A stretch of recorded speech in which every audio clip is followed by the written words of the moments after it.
There are so many things that you need to do when you want to start a fashion brand, and it's really easy to miss things. Now, I don't want you to forget these three important things when you are working on your fashion brand. So make sure to grab a pen and a notebook and get comfortable, and let's dive into this week's video.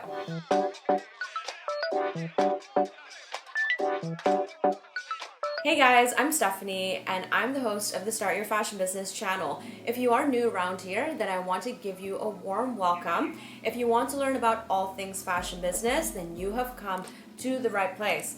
Now, I'm a sustainable brand owner and an ethical garment producer, and I'm also a fashion business coach. I decided to create this channel so that I can share my fashion business tips with you so that you can start a successful fashion business. So in this week's video, I want to talk to you about three important things that I don't want you to forget when you are starting a fashion brand. These are really important things because, when you're starting a fashion brand, there's so much going on and things can get really hectic, and then you can really miss these things because you're just not used to it. You're not used to think about these things. So what are they? Well, the first thing is if you want to start any business, you need to incorporate your business. If you're serious about your business, this is the first step that you need to do. Now, I know that can sound really daunting, especially if this is your first business. That can really make things feel real, but that's also a good thing.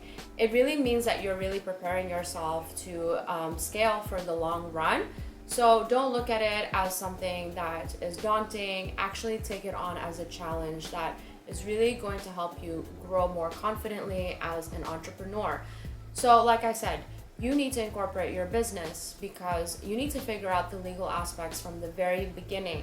So where are you going to incorporate? What type of corporation are you going to do? Do you have business partners? Now, of course, if you are going to be funded, then the person that's investing in your company will also want to know that you are a legitimate company. So you definitely want to start incorporating to make your business legitimate. Now, there's a ton of wealth online. Of course, if you want to go to Google and just Google how to set up a business, there's going to be a lot of resources there because it will really depend on where you're doing your business, where you live, and also the long-term vision of your business. So guys, make sure to do this at the very beginning. Now, of course, there's going to be fees associated, so you really want to be prepared and factor this into your budgeting. Okay, so number 2. This is also going to sound quite daunting, but if you are serious about your fashion brand, then you want to trademark your brand name. You might even want to trademark your logo. Now, of course, you might do the name first and then trademark your logo later. That's completely fine. What you want to do is talk to someone that really understands the trademark laws so that you can make sure that your brand name is actually available for you to use for your business. The worst thing that can happen at this point is that you get a brand name and then later down the line, there's already a business that trademarked this name and then they come towards you and ask you to change your business name. So you really don't want to do that. Now, I do want to say something. You necessarily don't have to have the same company name and the same trademark name because you can incorporate your company and have a DBA, which is doing business as. So it doesn't really have to be the same as your trademark, but you certainly want to do this as fast as possible. Because imagine this. If you have a name that you absolutely love and then you start buying the website, you start getting the Instagram and all these social media handles, and then there's actually another brand that had already trademarked this name, they can totally snatch it from you because technically they've trademarked it first and you didn't do that. So it's really important to move forward as fast as you can. And I'm not trying to scare you or anything, but I've definitely come across so many instances with my people that I worked with and people that I've done fashion business with whose brands they had to basically change because they didn't trademark the name. And it gets really annoying, especially when you get to this next step. So the third thing that I don't want you to forget is your packaging. Now, of course, this is going to come a little bit later, but usually at this point when you are already working on your fashion business, you're just working a million miles an hour. There's so many things that you have to oversee, And this typically gets lost in translation, and I see this happen so many times, especially with people that work with me with my company Tal Studio, when we are sampling and then about to produce their collection and they completely forgot about their packaging. So guys, packaging is super important because you want to have an extension of your branding, especially if you are an online brand. Nowadays, a lot of people that receive their packages, they'll take out their phone, they'll do a whole unboxing video, and they'll post it on Instagram. And honestly, it's a free marketing tool for any brand owner. So you definitely want to think about your packaging strategically. It used to be that people just put things in the poly bag and they don't even have anything like personalized.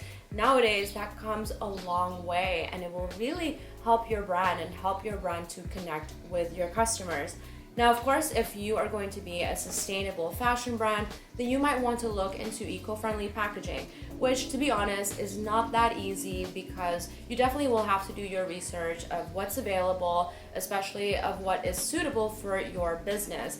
Because again, there's so many different packaging options out there, and then generally the fancier ones will definitely have the higher MOQ. The more customized you go, that will also be a higher MOQ, which, by the way, MOQ means minimum order quantity. So get that term, write that in your notebook as well.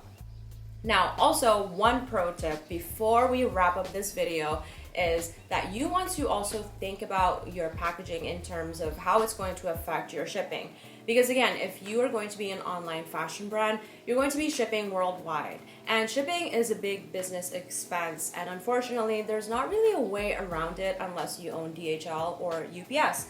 So you're going to have to bite the bullet and either absorb the shipping cost or, charge it to your customers, which I don't necessarily agree with wholeheartedly, but that's for another video.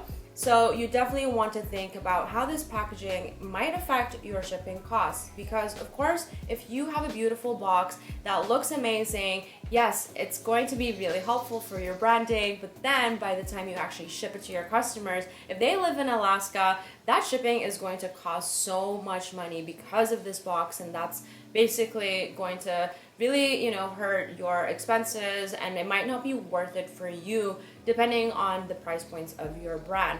So you definitely want to do your research as soon as possible. As soon as you know what products you are going to be making, start thinking about the packaging, start thinking about how this is going to affect shipping. So guys, those are the 3 things I don't want you to forget when you are working on your fashion brand.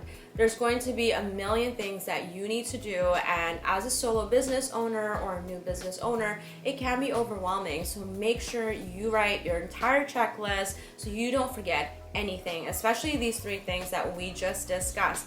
Now, if you have any questions, you can pop them in the comment section below. You can also join my free Facebook group to connect with other like-minded fashion entrepreneurs. And of course, if you want daily fashion business tips, you can always follow me on my Instagram at Start Your Fashion Business. Now, before I go, I also want to invite you to check out my free masterclass, because if you want to become a brand owner, or maybe you have just become a brand owner, but you're realizing that you don't really have a solid footing on the ground, you want to check out this free 60-minute masterclass where we'll basically do a deep dive on what it really takes to start a successful fashion brand, especially if you want to have a strong branding and emotionally connect with your customers. That's really important in this climate because people are not just buying products, they're buying stories, and they're buying the connection with the brand and what your brand stands for. So guys, if you are really serious about your fashion business, then I really want to urge you to check out this free masterclass. And there is a link in the description box below as well. So do check that out. And don't forget to give this video a thumbs up if you liked it. And make sure to subscribe to my channel because I do drop a lot of content on fashion business. So I don't want you to miss this. So turn on the bell notification and I will see you guys next week.